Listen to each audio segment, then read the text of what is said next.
Hello, everyone. Just a friendly reminder that you can watch the podcast live and interact with us and other chatters on twitch.tv/convictedtoast. Enjoy the podcast.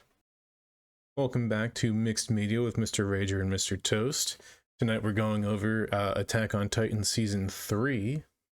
Got a lot planned here. We have some notes taken. We're going to do a basic recap of the majority of the season, and then have some talking points in between. Yeah, it's going to be a lot of fun. The moon is moving farther away from us. We're all going to die. just to if you weren't doom scrolling or you weren't aware of this current situation of the Earth, here's a little panic in your life. There you go. Yeah, the moon's moving away. It's running away from us. It hates us now. I Anyway, gotta let's go. talk about an anime. All right. So, do you want to just start off right at the beginning of season 3? Yeah, let's do that. So, where season 2 left off, we got a new and reformed Squad Levi. After they recovered Eren and the Armored and Colossal Titan escaped with the Jaw, so Reiner, Bertolt, and Ymir all escaped. They got Eren back, and there's some military police fuckery afoot. Yeah, which is that is something I do want to talk about. That is one of the notes I jotted down for discussion. With the distrust that the government has for the scouts at this point in the story, since Erwin's last little stint with a group of Titans and Eren. Yeah, they're not too pleased with him right now, but there's some ulterior motivations, as we'll discuss, as to why they're not too pleased with everybody.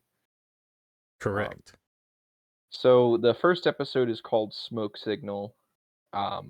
Basically, it's kind of just a calm before the storm type of episode. It's the first appearance of Kenny, I believe, is in the I very believe end it's of at this the end episode. of the episode, but just at the Yeah, tail end. which is a big part of this season.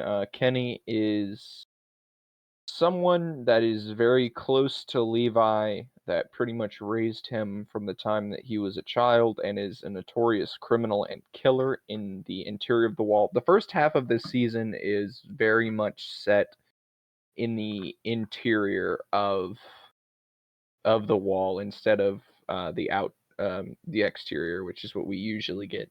Right. And to bring up the whole thing with like Kenny and the scouts and all of it, it's very, very different from the pacing of the end of season 2, where there's so much going on. It's all focused on this action. Whereas here it slows down and we get a espionage political thriller type of season opener. I do believe that the first episode of season 3 is also where we see that Pastor Nick was tortured and killed as well. Yes, if I'm not And mistaken. Yeah, because yes, that's why they're going on their whole investigation. yes, and they captured 2 of the soldiers who took part in Pastor Nick's torture and execution, which leads us into the second episode, Pain. Um, so basically, Kenny and Levi have a altercation in a bar in this one. Um, Historia and Eren are both captured, which Historia became a really big character towards the end of season 2 and is just becoming more and more of a big character as we go on with the series. Um, Season 2 is mainly an episode with altercations with Kenny and the Scouts and the kidnapping of Eren and Historia. Right. And I don't know about you, but I don't really have too much to. No, so season 3 does start off a little slower. It Yeah. takes 3 or 4 episodes for it to really start get going. Like, a lot of it is groundwork being set up for a payoff towards the middle of the arc that we're in. Yes. So the third episode of season 3 is called Old Story. And in this one, Historia tells the scouts of her upbringing on the Ross estate, or the Reese estate, sorry. Um, how Kenny executed her mother. Erwin kind of talking to Pixis about his plans. We don't know exactly what his plans are yet, but he does have something he's setting into motion with the military police and the scout conflict that has been plaguing this season. Right. Um, with the flashback, I think it's her like getting her name and everything. I think is really interesting when she adopts the name Krista Lenz Right. Because and kind of it's drops Historia. from like a storybook that's being read to her. Yeah. Um, episode 4 is called Trust, which is where they Squad Levi captures Marlowe and Hitch, who are two of Ani's friends from the military police. And then they're kind of against the scouts. Marlowe not so much, but when they learn that Ani was the female Titan, they're like, "Ooh, I don't know. I guess the Right. military police isn't so great." And Erwin is brought before the king, and before he gets in there, he warns Nile. He's like, "Hey, you're gonna have to choose a side." And I believe that's where the episode ends. Right. Yeah, it's like I said, it's still just a ton of setup at this point, but it is nonetheless, it's putting more questions down for you. These ones do pay off relatively quick within just a couple episodes, but Yeah, these ones were building to a pretty big part in the mid-season before the explosion that is season 3 part 2. yeah. So after Trust, we have Reply, season 3, episode 5. At his trial before the fake king and the royal council, Erwin pretty much gives his plan to reclaim Walmaria, and he pulls one of the best power plays in the entire series when he has a couple of scouts, military police that he knows, burst into the room and are like, the Titans are inside the next wall. Like, we need to go defend it. And the one of the generals is just kind of like, no, no, no, no, no. We need to keep everybody here. Keep everybody here. Don't send them out there. Like, just protect us. That's all they got to do. Yeah. And Pixis and the other general, I can't remember his name for some reason. I can't remember either at the current moment. Zachary. Yeah, right. And they're kind of just like, oh shit. They realize that there was no attack on the wall, that this is all ploy by Erwin to show that the military police are cowards. Right. And then we get this great moment from Pixis, who is like, I like Aaron and I have some similar beliefs, but others that we disbelieve in. This was pretty much a test to see exactly where your loyalties lied, and they go about, starting their coup. At the tail end of episode 5, we get to see the crystalline cavern where Aaron is chain bound, which is going to be the setting for the next few episodes. Yep, which is a lot of stuff goes down in here. This is what this half of the season's paying off for. So the next episode, Sin.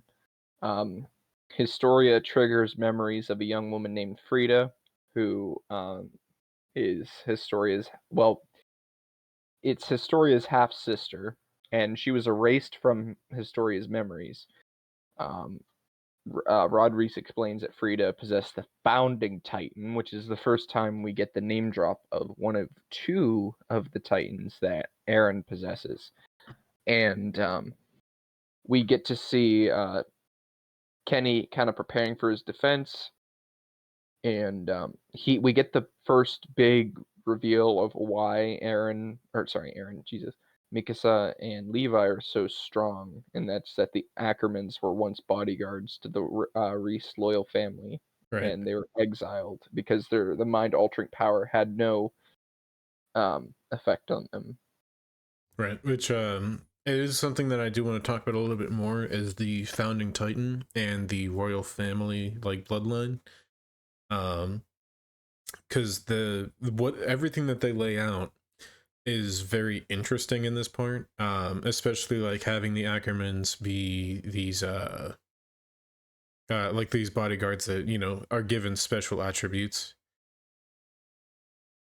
Yeah, it kind of explains quite a bit about why they're so strong and how they get their strength. They were their whole bloodline was their purpose was to serve the royal family. Right. So the next episode is one of the first of this season's really big payoff episodes, called Wish. Squad Levi enters the canyon or the cavern. Um, we get the backstory that Frida inherited the founding titan. Uh, he explains that Frida kind of metaphysically lives on within the founding titan. Um, and he explains the story that she must become a titan and eat Eren to gain the founding titan and see her sister again. And Kenny's kind of pissed because he thought that he could, kind of steal it Yeah, and he get the was under founding the titan. impression that he was going to be the one to take the founding titan. Yeah, and he's like, "Well, shit. I guess if only the royal family can do it." I guess he was right. Um, Eren is kind of too guilt-ridden to even resist because he has these memories of his father eating her sister. So we get the first reveal of how the Titan shifters come to be. They are people who that have become Titans and eat someone that had Titan shifting abilities. So a lot of big stuff in Wish. Right. Um, and at the end of Wish, Historia is going up to Eren with the syringe. She refuses. She breaks it and slams her father into the ground, literally breaking his fucking back. And she starts to free Eren. And the camera pans down at the tail end of the episode, and we see Rod Reese starting to lick up some of the Titan serum, and the lightning strikes. Right, which also leads into the odd formation of, I was talking about it while we were watching the episode about how if this is injected, it forms somebody into a Titan, but if it's like not taken that same way, we watch him just like kind of lick up some of this Titan's spinal fluid and turns into this absolute abomination of a Titan. Yeah, it's it's definitely a different effect than if you just get it injected. We also find out later in this season, we're talking spoilers for the whole season anyway, that in the syringe it is Titan spinal fluid. Yeah. I think they Um, actually mention it in that episode, if I'm not mistaken. so this next episode is kind of just they get out of the cave. Um, Eren kind of uses his oh my god, his hardening abilities very well Yeah. for the first time to protect everyone. Um, they're on their way back. They see the Titan just crawling on the ground, this massive Titan that laying down is probably twice the size of the Colossal Titan if the Colossal Titan was laying down. And it's just crawling very slowly across the land, kind of just dragging its face on the ground. And Erwin has this conversation where he's like, "Okay, what's the ruling on this one?" And they're like, "We're gonna have to kill him." Um, and Historia's like, I want to fight, I want to fight. And Levi's like, you've got royal blood and you need to like become the queen to transition from the old government. And she does agree on, but she says that she wants to help battle Rod Reese's Titan form. Right. And they find out that Rod Reese is heading for the most populated area. And Erwin decides not to um, evacuate the Orvid district. Which is where we get into Ruler of the Walls, which is episode 9. And it's he's justifying his decision, saying that they're attracted to the density, so they can use this by luring him into a trap. It's kind of pretty quick how it goes on. Yeah. We do It, get some excellent symbolism referencing back to the first season when humanity sees the Titans, like sees the colossal Titan over the walls again. But this time, instead of it being the Colossal Titan, it's this amalgamation of whatever Rodriguez has become. Yeah, but in this case, instead of it destroying the walls, it gets knocked down by the scouts, Right. which is awesome. It's phenomenal. It's really great to show how far that they've come. Right. We also get this fantastic moment of humanity getting to see Eren on the wall in Titan form, completely in control. Yes. Yes, it's so good. We only got a couple episodes left in this part. Um and then we get into the really, really big part of season 3. Yeah, the majority of my notes that I've taken are largely from the second half of this season, just because the first half of the season is great, but the second half of the season is just phenomenal. Like, it changes everything. So we get into episode 10 of season 3, which is a flashback episode. When Kenny has the Titan serum, and basically, he's kind of he has this moment with Levi, and he explains why he didn't inject himself with the Titan serum, and he reveals himself as Levi's uncle. Like, it's a really sweet moment, and he's like, "Your mom died. I took you in." He gives Levi the Titan serum, and Historia is crowned queen, and Levi congratulates her while thanking the scouts for their effort. Uh, this is the episode where no, it's later on when she punches Levi, or is it this one? I think it's at the end of this one, but I do want to Okay, talk a little bit more about Kenny and Levi's upbringing, because it's something that, we don't really get to see a whole lot of it, and this is the majority of where we get to see it come from. And seeing the moment when Kenny walks into the room and he, sees his sister laying in the bed, he's like, you just look terrible. And then Levi's just this very gaunt,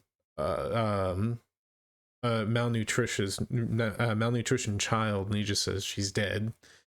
Just, that is absolutely just insane, very depressing.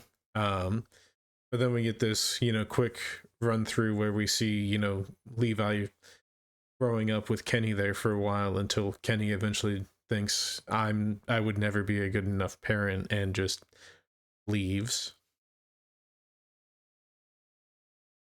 it's really upsetting. Yeah. It's a really good flashback episode. I like that they put it kind of after the Yeah. Rodriguez thing, and you get to see Kenny like kind of pledging his loyalty to that family because the Ackermans kind of moved away from them, but Kenny moved back to like being the royal guard, and it's just really nice. Right. And we also Yeah. do get to see the moment when Kenny is speaking with what I assume is his father, and he's like talking more about human history that we don't get to know about, but he knows because his mind isn't affected by the royal family's what do you call it? The founding Titans' ability to Yeah, the erase founding Titan's memories. ability. There's also an after credit scene in this episode where we see the Beast Titan absolutely whoop Reiner's ass. He comes out of the Beast and he tells him and Bertolt that they're going to locate the coordinate as their next objective, which they wanted to go back and rescue Ani, but he's like, no, securing the coordinate is the top priority, which is the first time we hear that term, the coordinate, Yep. referring to Eren. Um, so we get Bystander, which takes place 2 months after Historia's coronation. The military kind of purged all remaining traces of the old regime. Um, they're trying to figure out something like we need to like figure out more about Grisha. It's a really fucking good episode. They Yeah. go back to a character we haven't seen in 30 over 40 episodes. Over 40 Yeah. episodes they go back and find Keith Sades, who is the man that trained Eren. and we get this flashback about how Keith met Grisha, and he met him outside the wall. He kind of got to learn about life within the walls. He offered to work as a doctor. He married Carla, like his whole life. Yeah. And we find out that he knew about the key. And the one of my favorite scenes in that episode, this is a note that I have, is the reveal that Aaron's gear was not faulty. Yeah. That It was a Keith huge thing from the early episodes where, we see Aaron struggling to, master the ODM gear, like just in the training rig. And then we finally get this reveal that it wasn't faulty equipment after all. It was tampered with. Keith tampered with it, and he still managed to pull through. And I love that moment. Like, he's talking to Grisha, and he's like, "Your son is a soldier," and he says that in season 1. You don't really think about it. He's like, "Grisha, Carla, your son is a soldier," and then you get that catharsis when he says it again, and you know the full history. Yeah. It's so good.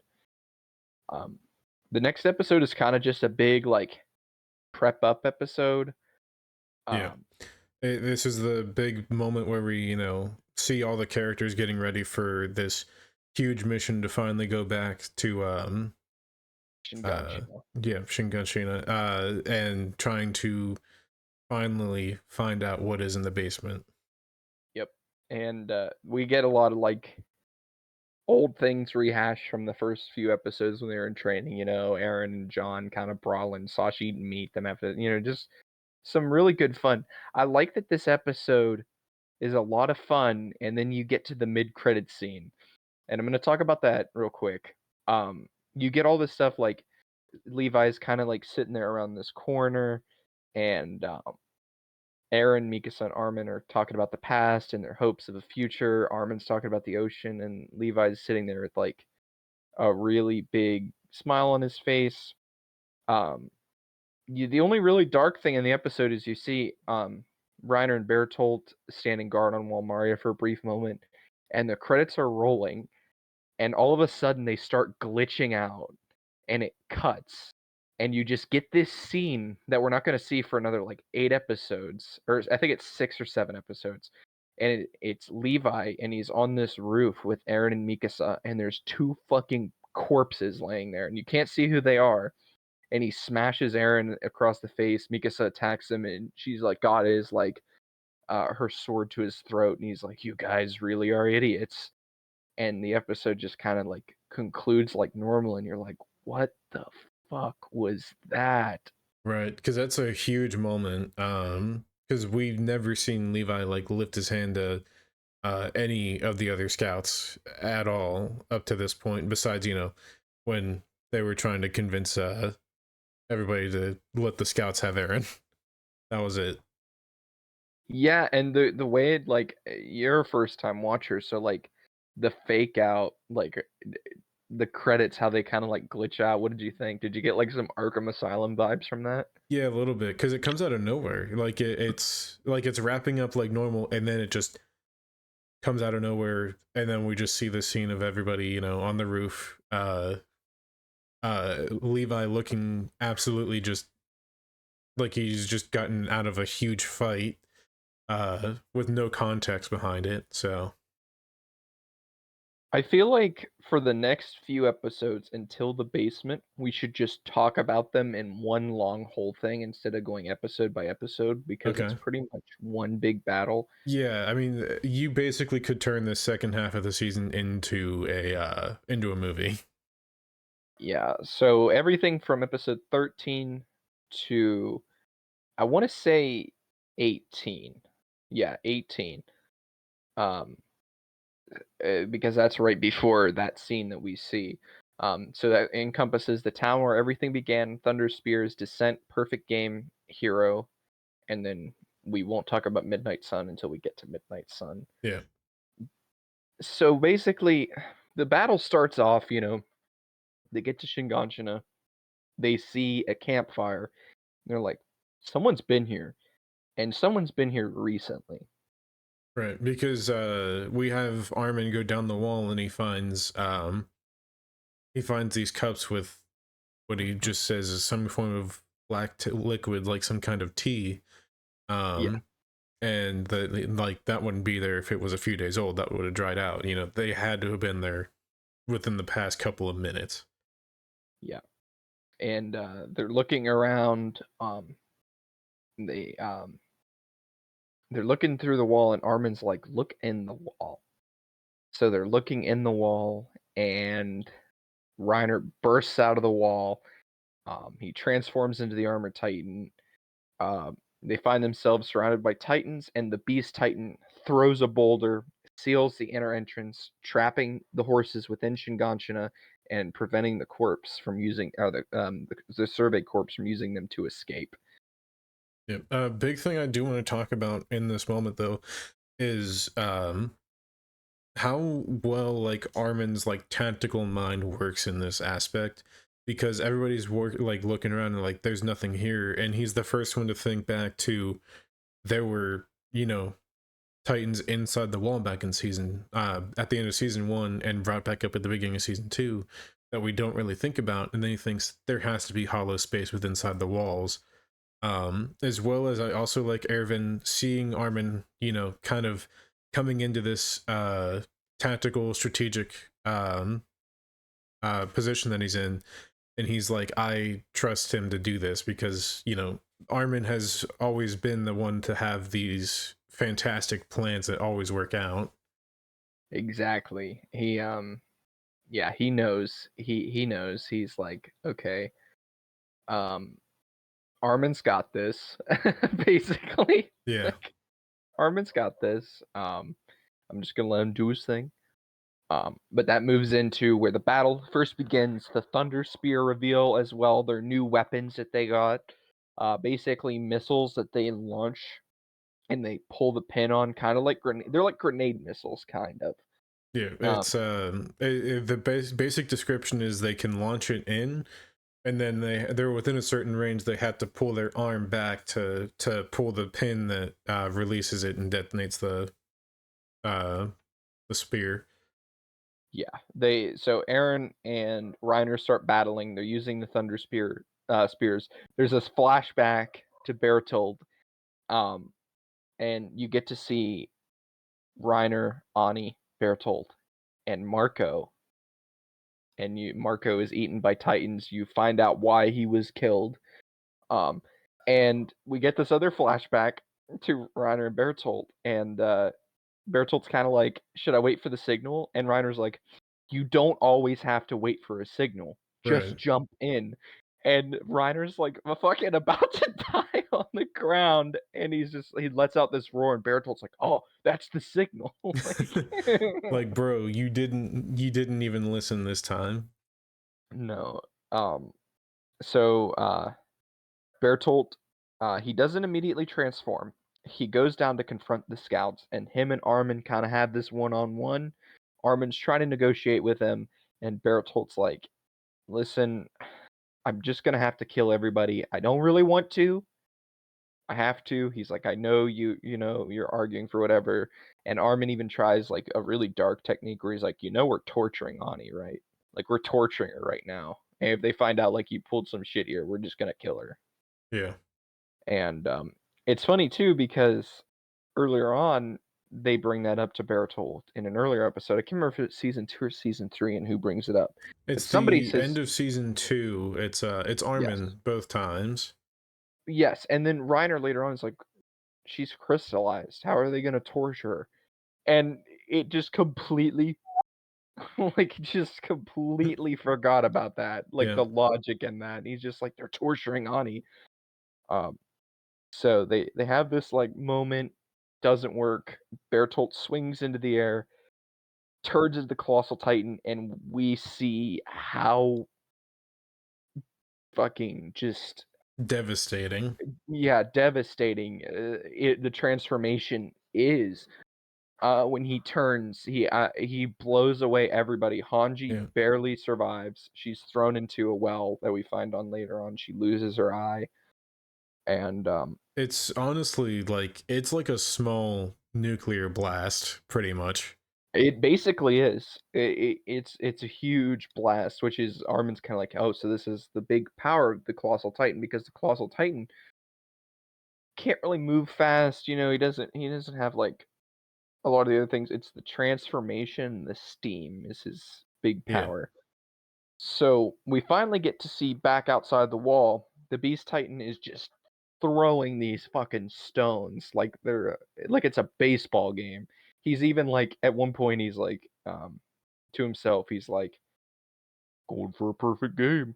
And you see another Titan with him who we find out later is the Cart Titan, Yep. and she calls him War Chief Zeke, which is the first time we get to hear his name, and we don't know very much about him yet. But she calls him War Chief Zeke. He's like, I'm pitching a perfect game. That episode, by the way, is called Perfect Game. Oh wow. That's Yeah. damn. Um, Eren is like trying to stop the Colossal Titan. He like grabs its foot. He gets fucking just booted into the wall. Uh, they're attacking with Thunder Spears. The Colossal Titan just deflects them with steam. Um, so this is the episode in Perfect Game where we have this like big speech by Erwin at the end. He basically tells Levi, and this is one of my favorite moments of the series. He's like, "I've come to terms with this," and this is not something that a lot of people could do at all. I mean, I think this would be very fucking difficult. He tells Levi, he's like, "I'm giving up on my dream." He's like, "We're stuck between a rock and a hard place. I'm gonna die. Here's what we're gonna do. I'm going to convince all of these new recruits that we just got to ride with me on horseback towards the Beast Titan. He's probably going to kill us all. You sneak around, killing Titan by Titan until you get to the Beast while he's distracted, and you take him out." And Levi's just like, okay. And Erwin's like, this is the best thing for humanity. We need to find out what's in that basement. We need to get rid of him. So he gives this huge speech, and the episode ends with him leading the charge towards the Beast Titan. Yep. And it leads into the next episode. We get a fantastic moment where it kind of, I believe it's in the next episode, they kind of jump back and Levi's like, there's nothing out here. What do you like want me to do? And we do get a revelation. We're going to talk about it a little bit after because there's more to cover before we get there. Yeah. So the next episode is called Hero. Um, we only get to see a little bit with the Beast Titan fight that really finishes up. Or no, it is in this episode. Okay, my bad. So we immediately get the conclusion to that.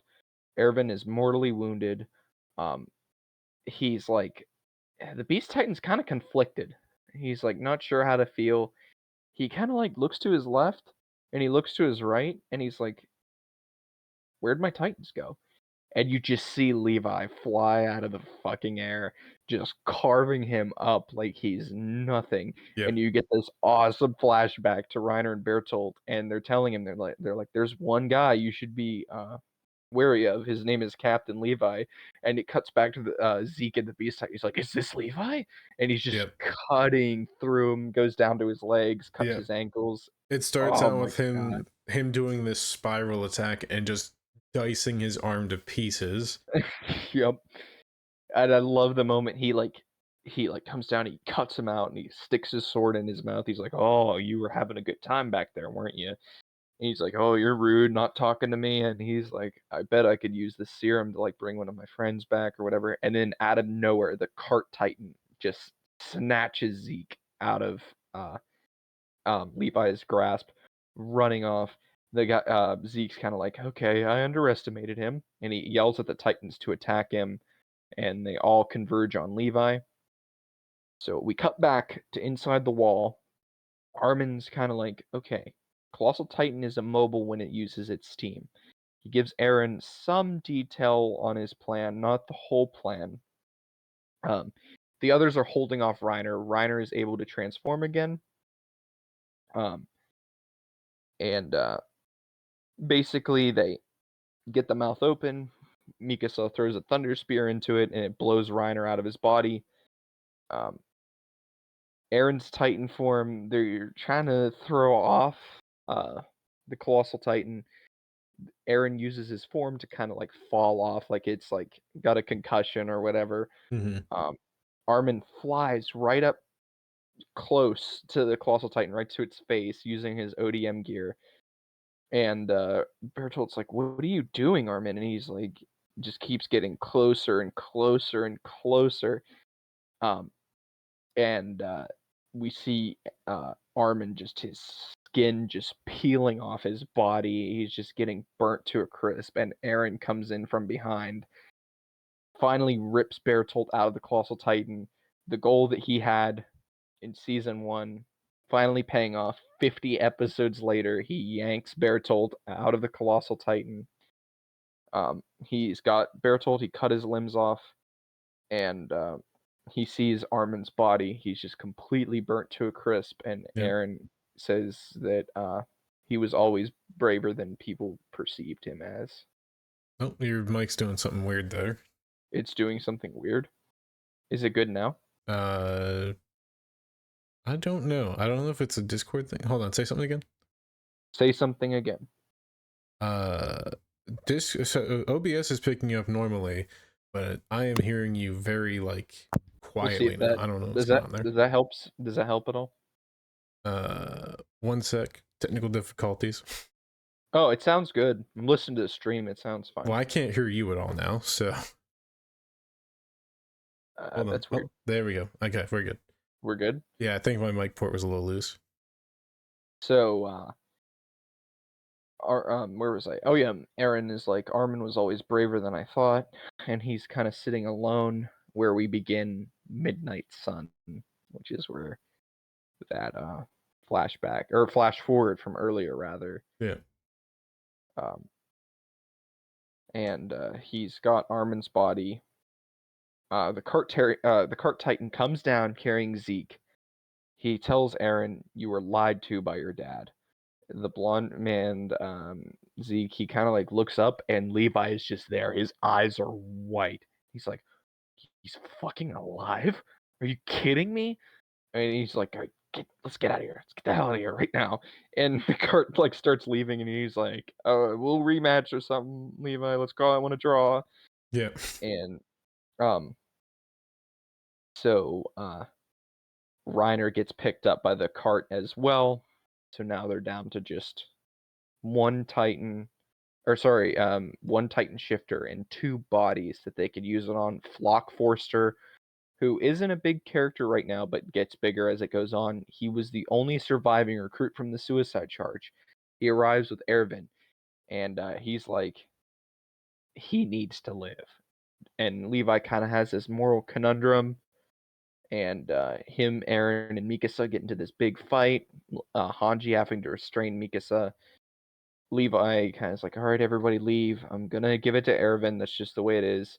And right before he injects him, Erwin kind of just like throws his arm up like he's asking a question, and he's asking about humanity outside of the walls, like he would in school to his dad, which Yep. we got in season 2, a flashback where it was revealed that Erwin always wanted to know the secrets outside of the wall because his dad taught that and was killed by the military police for teaching it. Right.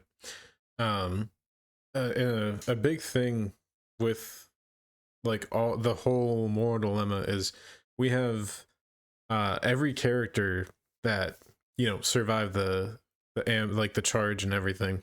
They're on this roof and they're just like it's a huge debate between save Erwin or save Armin, and nobody can like come to a reasonable decision one way or the other, because it's pretty much like 2 against everybody else, with Aaron and Mikasa both saying you have to save Armin, you have to save Armin, and having this moment where he's like, I'm picking him. I'm picking Erwin. You can't like change my mind. And having this moment, he's literally, as you mentioned, he's literally right here with the needle, and just as his arm goes up, knocks the needle out of the way, As it's almost as if in the moment of him doing that, it's not just him having this like thought of raising his hand and asking a question. It's also in a way symbolically pushing away the needle and saying, "Not me." Yeah, it's okay to let me die now. Like I accepted my fate. It's okay to let me go. And that's a very tough decision for Levi to make, for sure. Yeah, Um, especially because you're going between one of the strongest commanding forces you can go with, or one of the strongest tactical forces you can go uh, with Armin. and the episode ends with Armin's Titan. We see him, and he eats Bertolt, and we see Armin emerge, and Eren and Mikasa are holding him. Um, a bunch of the other scouts are around him, and Zeke is escaping, and Levi and Hanji kind of quietly mourn to themselves Erwin, their commander for years. Um, and then we get into the moment we've been waiting for. Since Drum episode roll, 2, please.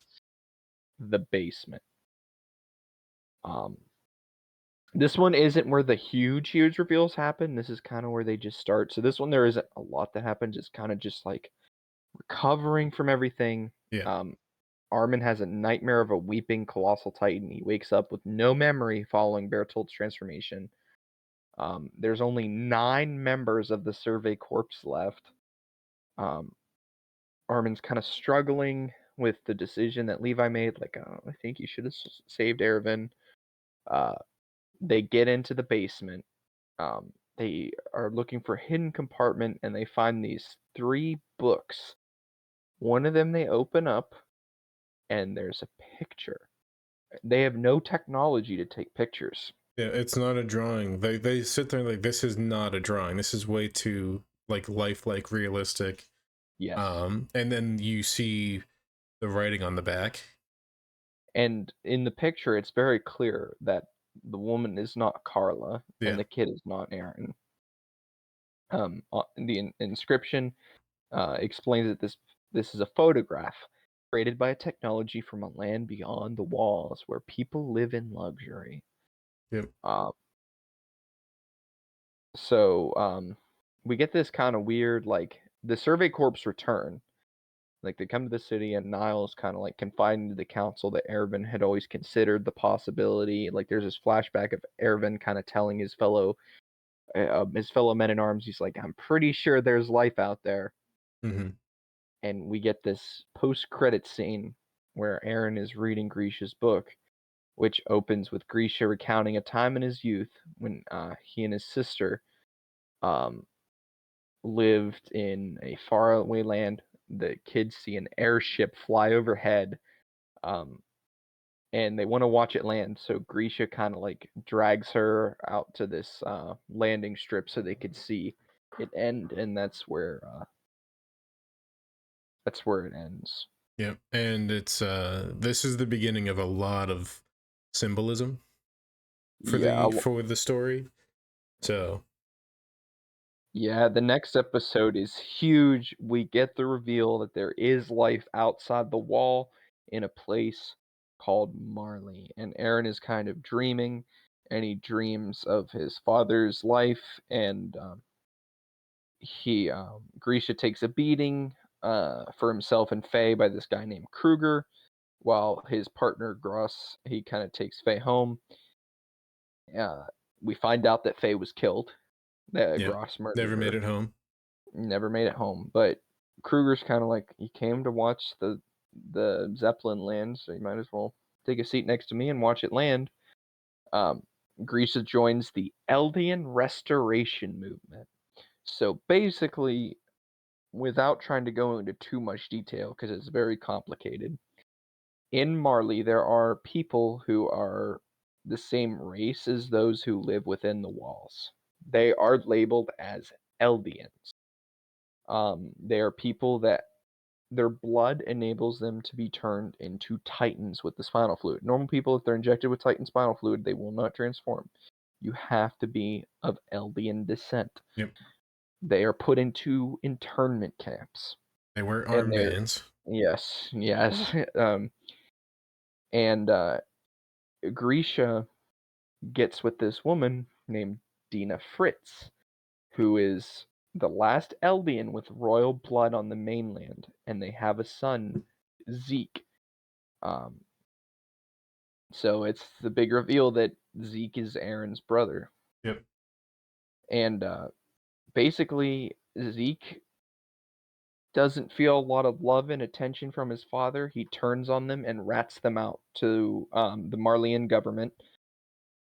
Grisha and his fellow restorationists are taken by boat to the wall of, we get the reveal of the island as well, the name Parody Island, for exile as mindless pure titans. Grisha recognizes Kruger and Gross among the squad. They're kind of kicking people off. Gross kind of admits to him, he's like, I killed Faye, by the way, your sister, and he's about to kick Grisha, and Kruger shoves him off the wall, and he's eaten by a titan. Yep. And Kruger tells him, I'm the owl, and that I'm a titan shifter. I can change into the attack titan. And he kills all the rest of the soldiers, the public safety soldiers on the wall, which is a huge moment. We get the name of Aaron's other titan. It is the attack titan. Very fitting for the name of the show. Which is the a little name. on the nose if you ask me. A little on the nose. The next episode is called Attack Titan. Well, the name in English, like actually translated, is just Attack Titan. Yeah. But in English, we changed it to Attack on Titan. But it is in Shingeki no Kyojin just translates to Attack Titan. Right. So Aaron is detailing Grisha's learning of Owl's name as Aaron Kruger, how he gets the name for Aaron. Kruger then reveals that those who possess the Titan power live for only 13 years. There are two means of succession, and he reveals that, like, if you die with it, it just goes to another with Eldian blood randomly. He talks to him about the coordinate. The second time we've heard that brought up, he tells Grisha, you need to go to Parody and take the founding Titan from the royal family. Kruger explains, like, you need to get a new family, you need to adjust to it. He gives him the Titan serum, turning him into a Titan, and feeds himself to Grisha. Yep. Which is just absolutely insane.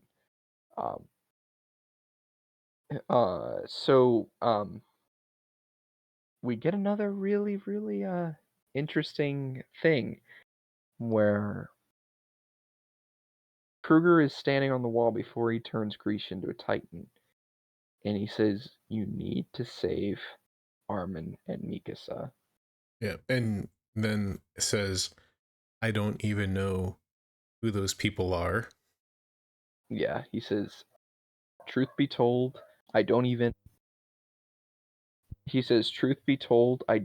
who those people are. Don't know why I said that. It was kind of weird, kind of cringe. a little goofy.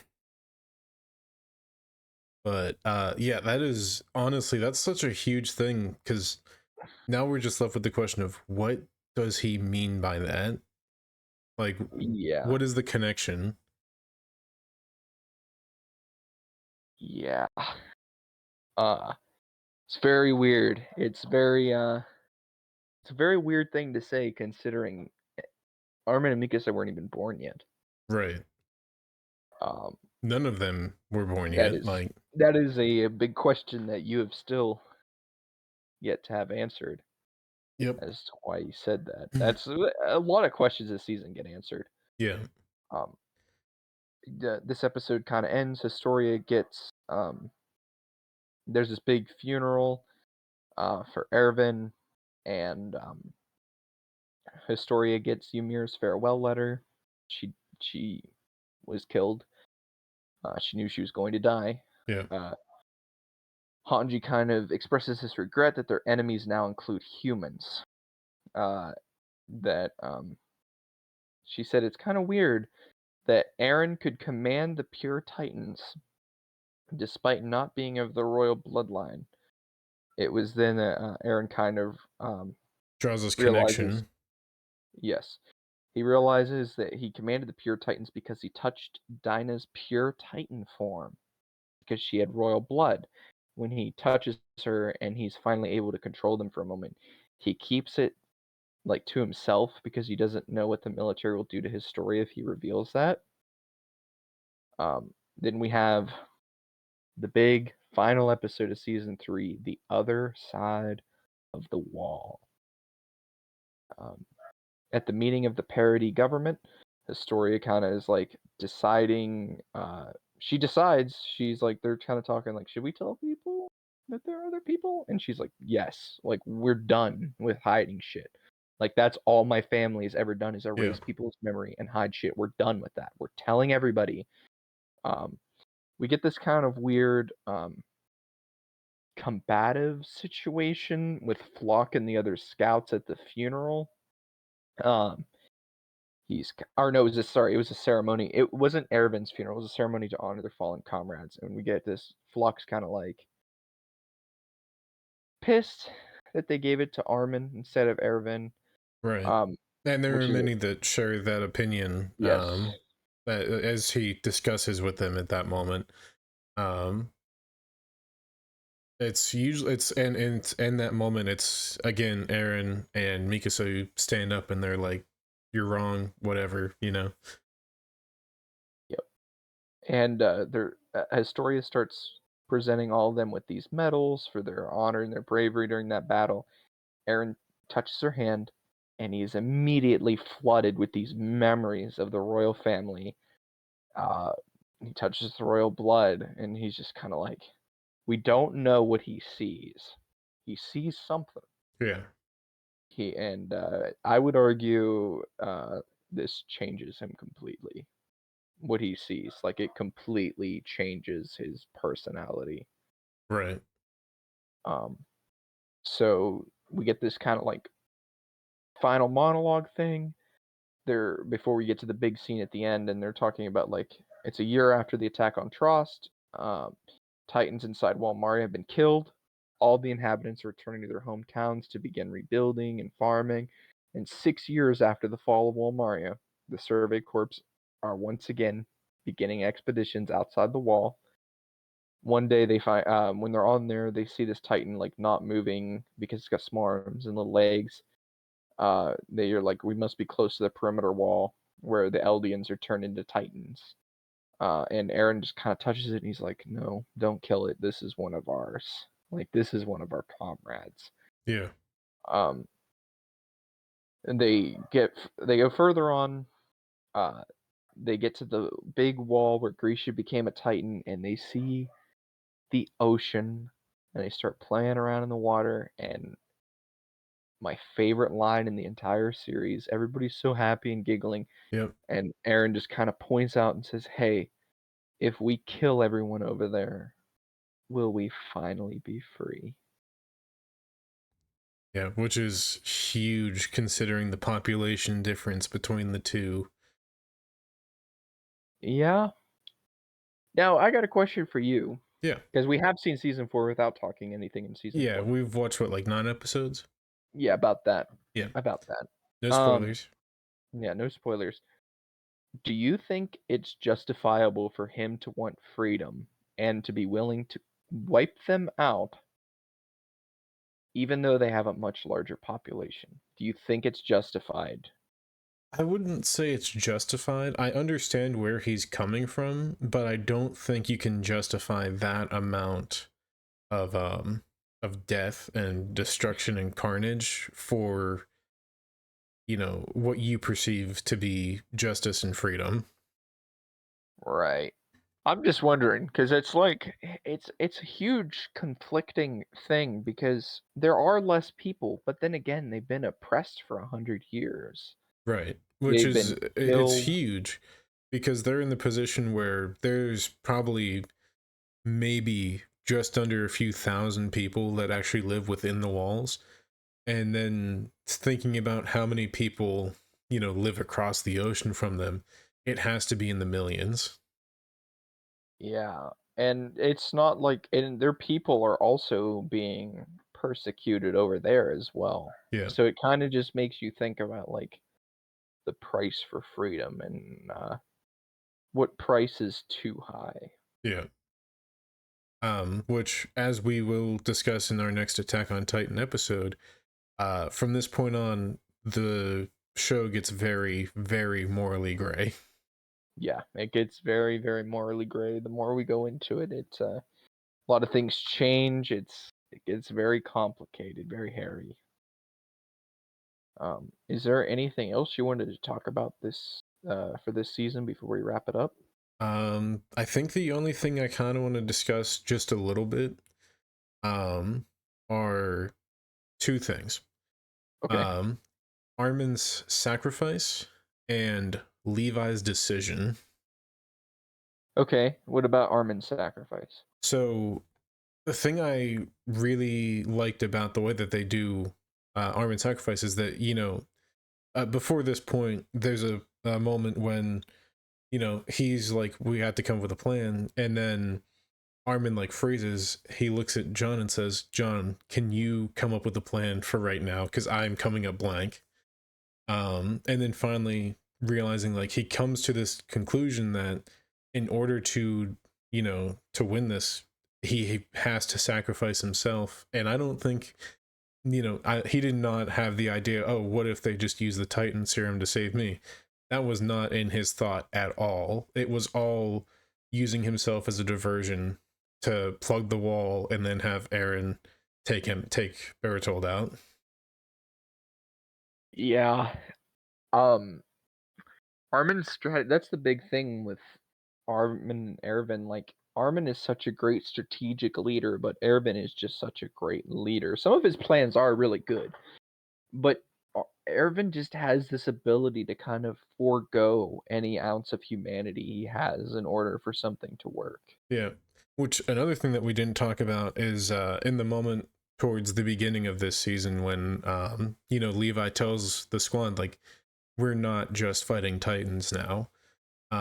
We have this moment when they're trying to stop Historian Eren being taken, and John freezes in a moment when he's supposed to take somebody out, and it jump cuts, and you just hear a gunshot. You don't know if John just got killed or not, and it comes back, and you see Armin sitting in the front of the cart with a gun drawn, having just shot the person that was about to kill John. Yeah, this is the first season where the scouts really have to start killing other humans, and they're kind of realizing at the end of season 3, like with what Hanji says, like, our enemies aren't just the Titans anymore. Yeah. Like, our enemies are everybody on the other side of that ocean. Yep. Yeah, it's a phenomenal season. I think the second half is like significantly better than the first, but the first half's still pretty good. Yeah. And then the only other thing I wanted to draw attention to was more of a question for you. Okay. And that is, if you were in Levi's position of having the Titan serum and your choice between Erwin and Armin, where are you going? I would probably choose Erwin. Yeah. Just because of his, especially if I was Levi, the connections I had to him. I get why Levi chose Armin.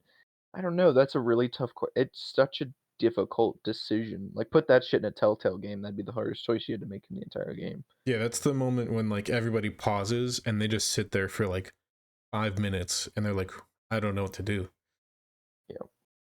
Yeah, even they don't know. They're both dying. Like, we got to make a decision quick, and they're like, yeah. I don't know if we can make a Also, decision quick. the shock on everybody's face when you just see this the burnt body of Armin, and you're just under the assumption like he's dead. There's no way anybody survived that, and then he starts breathing. Just Yeah. That's insane. Just gasping for air.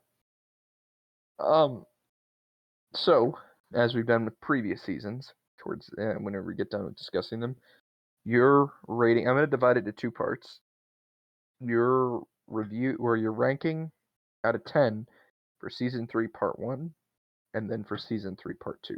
Okay. So, season 3, part 1 starts off pretty slow, in my opinion. But I think the payoff at the end where we get more revelations about the founding Titan and the royal family, more about Historia's past and everything, and Grisha's past as well. For a little bit of it, we don't get more until later on, but overall, I'd probably give it an 8.5, 8.5. And then for part 2 of season 3, I probably have to give it a 9.5. The only reason I'd knock points is because once it gets going, you don't get a moment to breathe. No, you really don't. It's the whole second half. You pretty much have to just be ready to watch 12. Yeah, I like, couldn't imagine watching that week by week. I'd want to die. no, I couldn't. Like, the big thing is, like, when we watched it, like, I could only imagine if we were like, oh, it's 3 a.m. and we just started that arc, we wouldn't sleep until like noon. Yeah, you'd have to just finish it. It's so well written. It Yeah. just flows so well. It's so much is going on that you just have to see it through in that moment. You're locked in. No matter what plans you had, no matter if you work in the morning and you're tired, you're finishing it. It doesn't matter. Exactly. It's so good, and we're finally starting into season 4. We have a podcast. Our next podcast is Sunday, right? Well, to look at the schedule, because I don't remember if this Sunday is an off day or an off week or not. We'll have to look at it. I can't remember. Yeah, I can't remember at all. I I wanted to like plug the next episode when it was going to be, and okay, hold on. Yes, there is. This And then Sunday? and then it's 10 days off for Okay, that's right. season 4 part 1. Yep. So Sunday is our next episode. Do we have a topic decided for that yet? A possible one, I don't know if we're gonna change it or not. As of right now, it might be a Breaking Bad retrospective. Okay. I'm not sure if that's gonna stay or not, but that's what's on the agenda. Yeah. All right, Mr. Toast. That was another pretty good episode. We're almost done with Attack on Titan now. We're into the final season. Yeah. And we also have an official release date of the final episode. November 4th. Yep. November 4th. The final season, final chapters, part 2. So that'll be cool. We'll probably wrap up season 4. Maybe do, I don't know if we'll wait for the second part to do like a episode over both of the final chapters. I don't know how we're gonna do that yet. It just depends on how and when we watch it. Yeah, we'll figure it out by then. Yeah. Probably like 2 days before we'll usually determine this is where we're at, this is where we'll go up to, that kind of thing. But Yeah. we'll see where we are in that moment. Yep.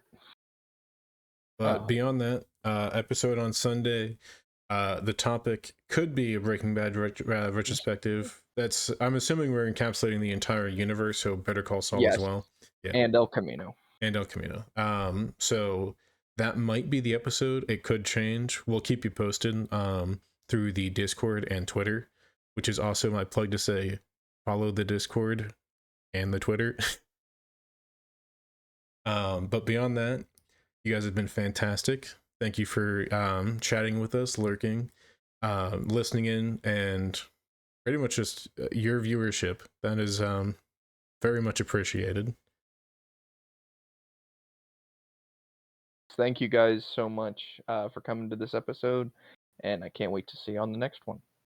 You all have a fantastic night and take care.